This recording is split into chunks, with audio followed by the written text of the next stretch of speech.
The topic of this presentation is debating women, and we'll be looking at a couple of female writers that are presented in the Norton Anthology.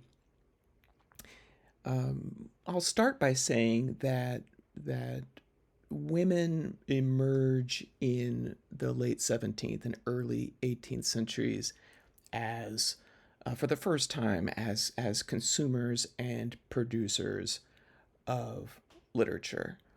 Now, that is not to say that women were not writing poetry in earlier times, but when they did, they were privileged women, and they were writing for a very limited audience. And one woman that comes to mind is Mary Roth. We did not read Mary Roth, but she was Sir Philip Sidney's niece, and she wrote a romance and some that contained some poetry, kind of on the model of Sidney's Arcadia. And their poems, women's poetry, circulated in manuscript and rarely appeared in print. But as the 17th century progressed into the 18th century, there's an increasingly literate population, and more printed material circulating. Women were more exposed to it, and they were learning to read and write without the male advantage of formal schooling. And they often educated themselves vicariously through reading and studying, finding books in family libraries, and so forth. And Lady Mary Wortley Montagu, one of the women we're reading, she educated herself this way. Her own father was not particularly interested in teaching her, but she taught herself Latin and became quite an accomplished writer and poet. The two women that we're reading, I mentioned Lady Mary Wortley Montagu. The other one is Anne Ingram. They show women. These two writers show women in the 18th century finding their voice and asserting themselves in a male-dominated literary culture, and responding directly. In the case of these two women, Lady Mary Wortley Montagu and Anne Ingram, responding directly to two towering male figures of the period. Alexander Pope, who was the premier poet of the early 18th century, and the prose satirist Jonathan Swift. And they often say unkind things about women, and Lady Mary Wortley Montagu and Anne Ingram respond to that. There's another video on Alexander Pope, but we're going to start by talking about Jonathan Swift. We've read a couple of short pieces by him. We have not read any of his prose satires, which is what he's most famous for. He was born in 1667 in Dublin to English-born parents. He was raised Anglican. His father died before he was born, and his uncle, his name was Godwin, ensured that Swift received a good education that would prepare him for an ecclesiastical career. In 1686, he graduated from Trinity College, Dublin. But while studying for a master's degree there, a major event happened, the Glorious Revolution. This was the abdication of King James II, and then the after the Glorious Revolution, the Williamite War. This was a war against Irish parties that were sympathetic to King James II, and there was concern that there would be revolution in Ireland, that there would be an attempt to overthrow the new government of King William and and his wife. So when this happened, Trinity College was closed, and Swift decided to travel to England, where he was hired as the secretary of an elderly family friend and wealthy, very wealthy statesman named Sir William Temple. He lived at a place called Moor Park near London. And while he is living with Sir William Temple, he meets a girl 8 years old named Esther Johnson. And in later poetry, he would refer to her as Stella. He would write a series of very famous birthday poems to Stella. And he would supervise her education. And eventually, some folks believe, and I am party to this theory, that they would fall in love when she was older. In 1694-95, after finally earning his master's degree, again, that was disrupted by the Glorious Revolution and the Williamite War in Ireland, Swift returns to Ireland and is ordained in the Church of Ireland, basically the Irish branch of the Anglican Church, and he is appointed a prebend of a rural diocese there, and he has his first love affair that I'm aware of with a woman named Jane Waring, who's a sister of a college friend of his. But this was not a good match, and he would eventually break off this relationship and return to Moor Park back in England.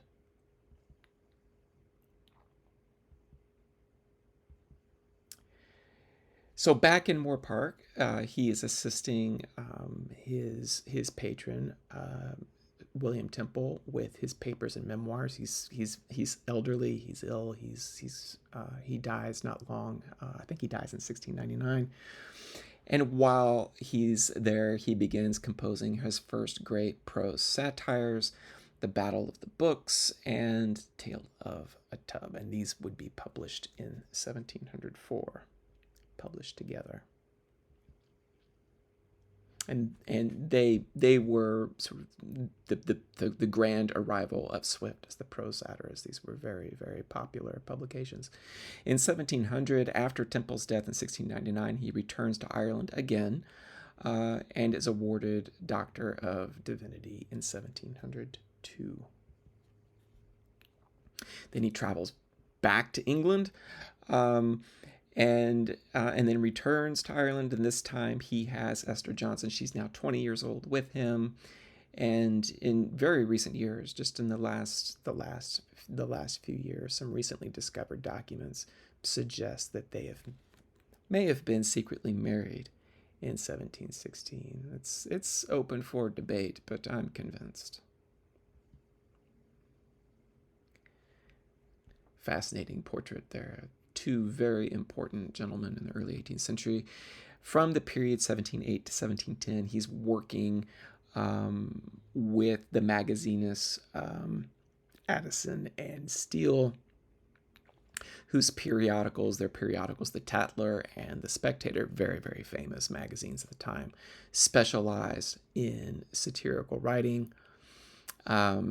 At this time, he also assumed editorship of a political newspaper called The Examiner, and his writing and political activity at this point puts him in contact with the Scriblerus group that included John Gay, Alexander Pope, and John Arbuthnot.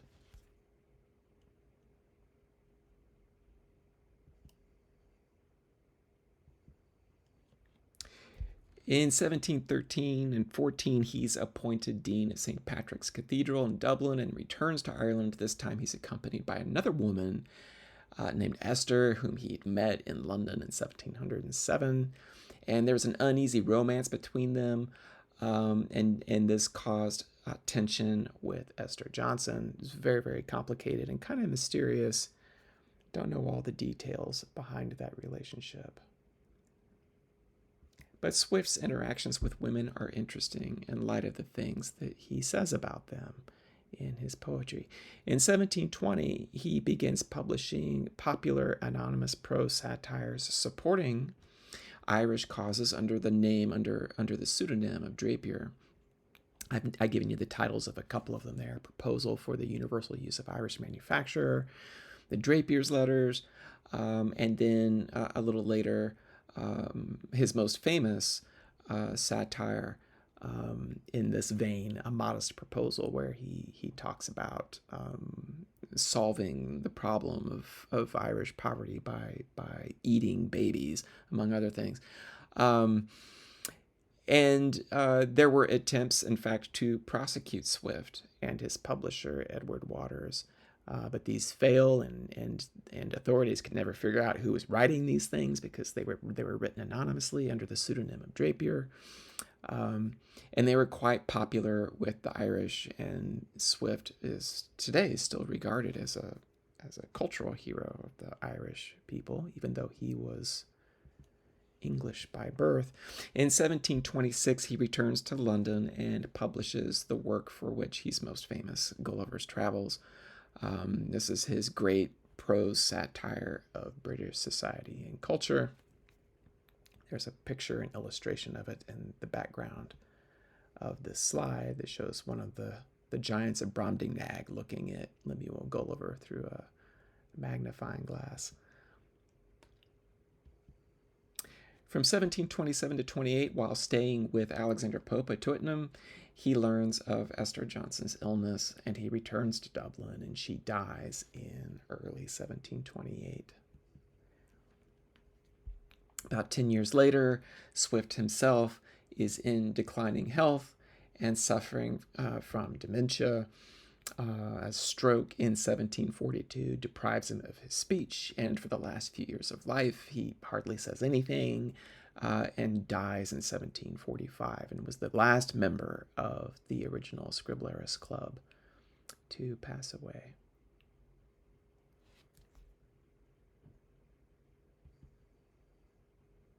We'll talk about his poetry now. Woman with a beauty mark on the end of her finger there. So one of the poems that we're reading, A Description of a City Shower, this appeared in Richard Steele's literary journal, The Tatler, in 1710. Remember, I talked about how Swift developed a working relationship with these two magazinists, Joseph Addison and Richard Steele. In the poem's descriptions of weather and urban life, it mocks the conventions of pastoral poetry. So just like we talked about The Rape of the Lock as a mock heroic or mock epic poem, we can look at Swift's poems as examples of mock pastoral. Steele himself remarked that Swift had, quote, run into a way perfectly new and described things exactly as they happen. He never forms fields or nymphs or groves where they are not, but makes the incidents just as they really appear. And certainly A Description of a City Shower is remarkable for its realistic depiction of city life. So it anticipates a genre of poetry that would emerge in the early 18th century known as the town eclogue, in which the conventions of Virgilian pastoral poetry, the eclogues and the Georgics of Virgil, are adapted to satirical sketches of city life. And Lady Mary Wortley Montagu, she would write 6 of these town eclogues, and we'll talk about that a little later. And Swift's fellow scribbler, John Gay, composed a sequence of Georgics in a similar vein. These are called trivia. There were 3 of them about wandering around the city of London at different times of day. The incivility, the congestion, and above all the filth in Swift's unflinching descriptions of urban life anticipate his treatment of Celia in his 1732 mock pastoral poem, The Lady's Dressing Room. So a poem that was written over 20 years later, but has a lot of the same imagery. In fact, Swift was quite famous for what's called scatological imagery, references to bodily waste and offensive imagery of that nature. So we'll move from Swift now to talking about Lady Mary Wortley Montagu. It's a portrait of her. There's another, somewhat more flattering portrait of her, I think. In 1689, she was born to Evelyn Pierpont, the man you see there on your right, the magnificent jacket, who was an aristocrat and politician who rose to prominence during the reign of Queen Anne. But as I said earlier, her mother died while she was very young, and her father really didn't support her education, but she does have access to a lot of literary material, and she teaches herself Latin at a young age, so very precocious as a young girl. In 1712, 23 years old now, in defiance of her father, she elopes with a man named Edward Wortley Montagu, whose London literary connections would put her in touch with the poets Alexander Pope and John Gay, and they together encourage her writing. So she later will be Pope's mortal enemy, but they start off as friends. And they encourage her writing, and she, around this time in 1712, begins composing the poems that would become known as the Town Eclogues, and John Gay had a hand in some of them, although they were not published until much later in 1747. In 1715, she contracts smallpox, which scars her for life. A very disfiguring disease, smallpox, particularly because the blisters form all over the face. Her younger brother had died of the disease in 1713, and her last town eclogue is on the subject of smallpox. In 1716, her husband is appointed ambassador to the Ottoman Empire, and he takes Mary with him to Constantinople.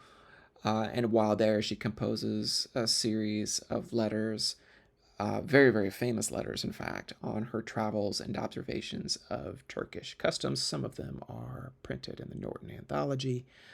These were published posthumously in 1763, right after she died. They were published as the embassy letters. And one of the things that she learns while she is in Constantinople is how the Ottoman empires would inoculate people against smallpox. And she returned to England with this information, and she inoculated her 5-year-old son, Edward, who was the first British subject inoculated with smallpox. And once she comes back to England, her daughter would be the first to be inoculated on British soil. Quite controversial at the time, but very innovative. In 1728, by this point, her relationship with Pope has deteriorated. There are some different theories about this. One theory is that he attempted to have an affair with her and she rejected him. What seems more likely to me is that her social network and her friendships just did not align with Pope's. She was very close with Lord Hervey and Queen Caroline. Pope was not favored by the royal family at this time, and he satirizes her along with Lord Hervey and Queen Caroline in the Dunciad, and in later poems he satirizes her with the moniker of Sappho. In 1733, she retaliates against Pope in a poem titled Verses Addressed to the Imitator of Horace. She says very cruel things about him, and I'll read to you the end of the poem where she compares him to the biblical villain, the murderer Cain. And again, this is alluding to directly to his disfigurement. He was small and suffered from a bone disease, spinal tuberculosis, that deformed him and gave him a humped back. She refers to that in the poem. She says, I'm going to read it to you here. Where should I start? Well, I'll start with her allusion to Cain. Like the first bold assassins be thy lot, the bold assassin being Cain. Never be thy guilt forgiven or forgot. But as thou hatest, be hated by mankind, and with the emblem of thy crooked mind marked on thy back, like Cain, by God's own hand, wander like him, accursed through the land. This was followed a year later by her scathing riposte to Jonathan Swift's poem, The Lady's Dressing Room, which is one of the poems that you're reading in this unit. In 1739, her relationship with her husband Edward has deteriorated, and she leaves England for Italy to live with her lover, a man named Francesco Algarotti, whom she met in London in 1736. Very talented man with lots of social grace and a good writer and lots of interesting talents. Their relationship ends a few years after she leaves England. But she does not come back. She does not return to England. And for the next 22 years, she remains on the continent in Europe, exchanging letters with friends and family, especially her daughter, back home in England. In 1761, her husband Edward dies, and she returns to England to spend the last year of her life, and she dies of cancer in 1762. The other woman we're reading in this unit is Anne Ingram. And she also grew up in a world of privilege. She was born to a man named Charles Howard III, Earl of Carlisle, and his wife Anne, the daughter of the first Earl of Essex. And she spends her adolescent years at her father's estate, Castle Howard, in North Yorkshire. It's pictured there on the left. It's a magnificent building. Doesn't look like a home, does it? Looks like a palace, and it's used in a lot of movies and TV programs today. She was acquainted with Mary Pierpont, later Mary Wortley Montagu, at this time. So they knew each other. In 1717, she marries Richard Ingram, the 5th Viscount Irwin, who dies of smallpox 4 years later. So smallpox was a scourge during this time. In 1736, she becomes lady-in-waiting to the Princess of Wales, the mother of the future King George III. And in 1737, she writes the poem that we're reading, An Epistle to Mr. Pope, and marries her second husband, Colonel William Douglas, who dies 10 years later. And in 1764, she herself dies at the age of 68. So a couple of questions that I'll leave you with. Questions about Anne Ingram's poem, An Epistle to Mr. Pope. Which of Pope's claims about women in Epistle to a Lady, the poem by Pope that you're reading in this unit, which of Pope's claims about women does Ingram address in her poem? And how does she respond to them? And then a second interesting point that Anne Ingram explores is the topic of women in education. And I would like for you to look at what she says on this topic in her poem. And that concludes this presentation on debating women.